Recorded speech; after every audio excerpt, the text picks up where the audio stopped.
In today's CCTV America Insight, critical comments from United Nations Secretary General Ban Ki-moon.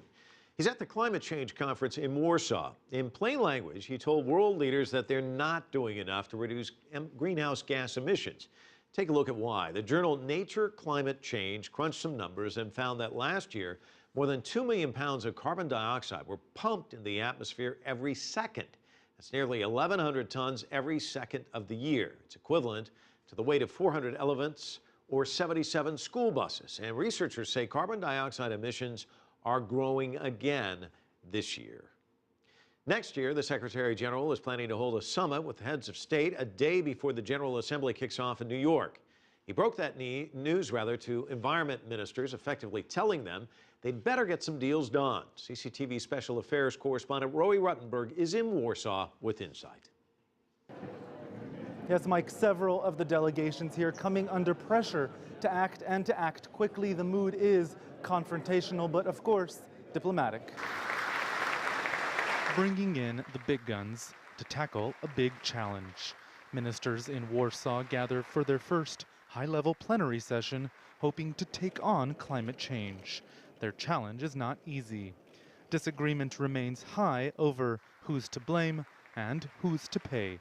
To achieve the large-scale transformation necessary to stabilize the climate, nations must meet their climate finance commitments and make new targets much bolder.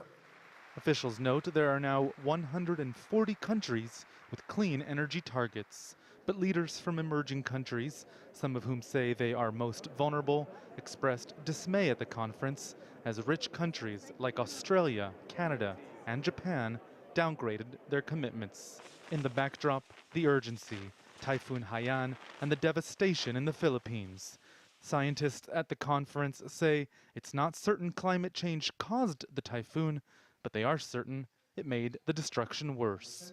The ministers are being urged to act. Many say they have, defending their national policies and their records. My country has been cutting down production costs, making it cleaner, and at the same time following a green growth but inclusive strategy.